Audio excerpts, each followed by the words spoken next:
Welcome to new video lecture. આજના લેક્ચરની અંદર આપણે એક્સરસાઇઝ 41 કરવાના છીએ. Write a C program to print first 25 natural number. હવે આ પ્રોગ્રામ ફોર લૂપની મદદથી એકદમ સરળતાથી બની શકે, પણ આજે આપણે ડિફાઇન પ્રી પ્રોસેસરનો ઉપયોગ કરીને આ પ્રોગ્રામ બનાવવાનો છે. તો એના માટે આપણે હવે અહીંયા કમ્પાઇલરની અંદર કામ કરીશું. આજે આપણે બે એક્સરસાઇઝ પરફોર્મ કરવાની છે. તો એમાં પહેલી એક્સરસાઇઝ છે PR41, જે પ્રી પ્રોસેસર નો ઉપયોગ કરીને યુઝ કરવામાં આવશે. સૌથી પહેલા include standard input output dot H, જે પણ એક પ્રી પ્રોસેસરનો ભાગ છે, જે ફાઇલ ઇન્ક્લુઝન તરીકે આવે છે. ઇન્ક્લુડ console input output.h, જે ડિરેક્ટિવ્સમાંથી કરંટ ડિરેક્ટિવ્સમાંથી અને ત્યારબાદ જે સિસ્ટમ ડિરેક્ટિવ્સ છે એમાં સર્ચ કરવામાં જશે. ડિફાઇન અને લિમિટ નામનો એક વેરિયેબલ આપણે યુઝ કરીશું, જેની વેલ્યુઝ 25 છે. આ 25 સુધી લૂપ ઇટરેટ થશે અને 25 ફર્સ્ટ 25 નંબર એ ડિસ્પ્લે કરશે, natural number. Integer I, CLR SCR, printf ની for loop for variable I is equal to 1 to I less than equal to limit, કે જે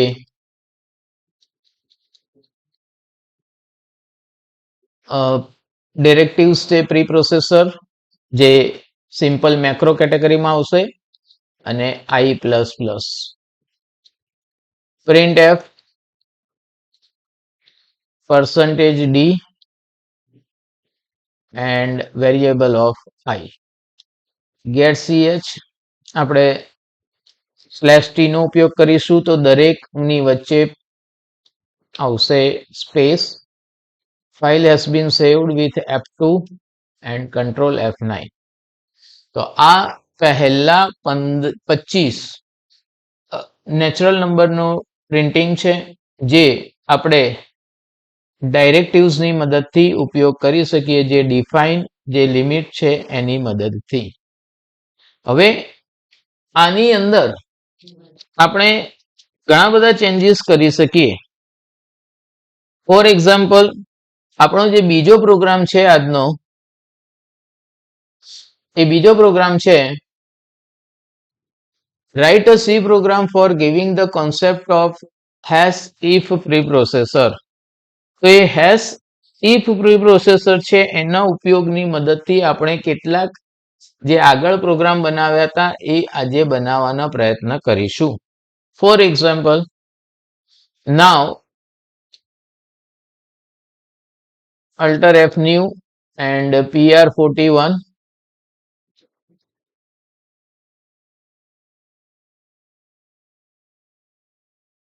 સૌથી પહેલા આપણે સિમ્પલ ઇફ નો ઉપયોગ કરીને 42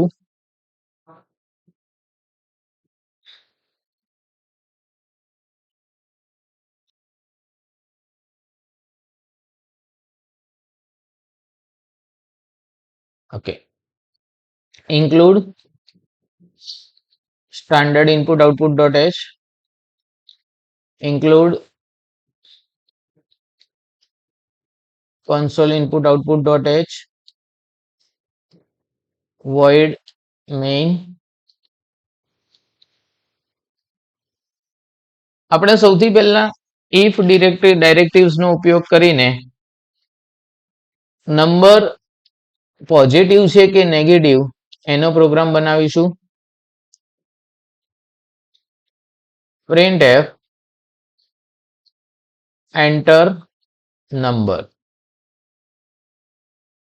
scanf %d address at number. હવે અહીંયા આપણે if ડાયરેક્ટિવ્સ નો ઉપયોગ કરીશું. if ત્યારબાદ condition number is greater than 0. જો નંબરની વેલ્યુ ગ્રેટર ધેન 0 હોય તો આપણે જે મેસેજ લખીએ એ printf, it is positive. It is positive. Else directives, printf, number is negative. અને જે ડિરેક્ટિવ્સ છે એ તમારે એન્ડિફ થી લખવાનું રહેશે. તો આ પ્રકારની 3 ઇફ, એલ્સ અને એન્ડિફ ડિરેક્ટિવ્સ નો ઉપયોગ કરી શકાય અને એ પ્રી પ્રોસેસ થશે. પ્રી પ્રોસેસ માટે જરૂરી છે કે આપણે પ્રોગ્રામને સેવ કરીને રન કરીએ. Control F9. તો અહીંયા આપણે યુઝર પાસેથી ઇનપુટ લઈ શકીશું નહીં, કારણ કે આ કોડ પ્રી પ્રોસેસ્ડ થવો જોઈએ. અહીંયા આપણે યુઝર પાસેથી કોડ લઈ શકીશું નહીં, એટલે આપણે અહીંયા ડિફાઇન કરી દઈએ, ડિફાઇન નંબર ઇઝ 3 or 2, અને આ વેરિયેબલ્સની હવે જરૂરિયાત નથી. અને આપણે કન્ડિશન લખવી પડશે કે જો નંબર એ 0 કરતા મોટો હોય તો પોઝિટિવ, નહીતર નેગેટિવ. કારણ કે આ પ્રી પ્રોસેસર છે એટલે આપણે રન ટાઈમ એનો ઉપયોગ કરી શકીશું નહીં, એટલે કોન્સ્ટન્ટ આપણે ફરજિયાત ડિક્લેર કરવો પડે. Number is positive. સપોઝ હું હવે એને માઇનસ વેલ્યુ લખી દઉં અહીંયા અને કંટ્રોલ F9 કરું તો નંબર ઇઝ નેગેટિવ. તો આ રીતના આપણે ઇફ, એલ્સ અને એન્ડિફ પ્રી પ્રોસેસર ડિરેક્ટિવ્સ નો ઉપયોગ કરીને ઉપયોગ કરીશું. બીજું એક એક્ઝામ્પલ આપણે જો લેવું હોય તો define percentage is equal to 45. Constant declare કર્યો.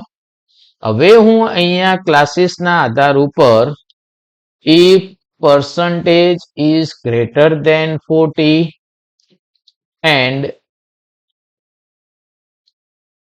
percentage is less than 60,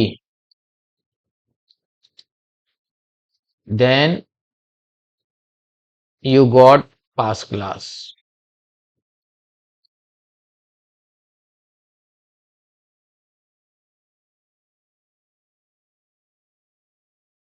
Pass class.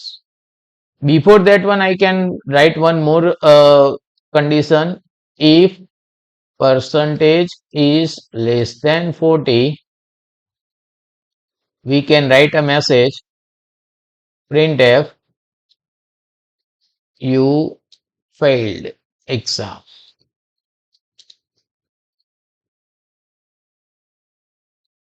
Between this one, so you should use elif, elsif.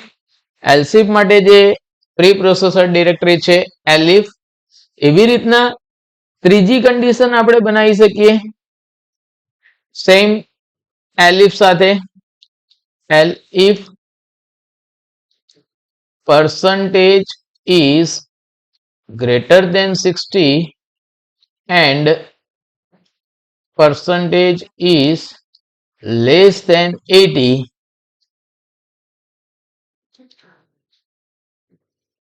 printf,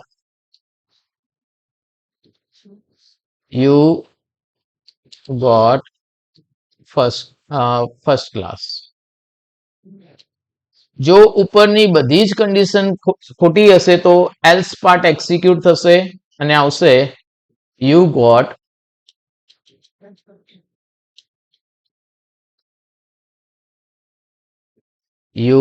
got pride class. તો આ રીતના આપણે ડિરેક્ટિવ્સ નો ઉપયોગ કરીને પ્રોગ્રામ એક્ઝિક્યુટ કરી શકીએ. કારણ કે 45 કોન્સ્ટન્ટ છે એટલે રિઝલ્ટ આવશે you got the pass class. એને જો હું 65 કરી દઈશ તો થશે રિઝલ્ટ ફર્સ્ટ ક્લાસ. 85 કરી દઈશ તો પ્રાઇડ ક્લાસ. અને જો હું 40 કરતા ઓછા તો you failed in exam. જો કે બાઉન્ડ્રી લાઈનનું આપણે ધ્યાન રાખ્યું નથી એ પણ મને ખ્યાલ છે, તો આપણે રાખી શકાય, પણ આપણો કોન્સન્ટ્રેશન ઇફ એલિફ ડાયરેક્ટિવ્સ પ્રી પ્રોસેસર ઉપર હતો. Thanks for watching my video. Please like, share and subscribe.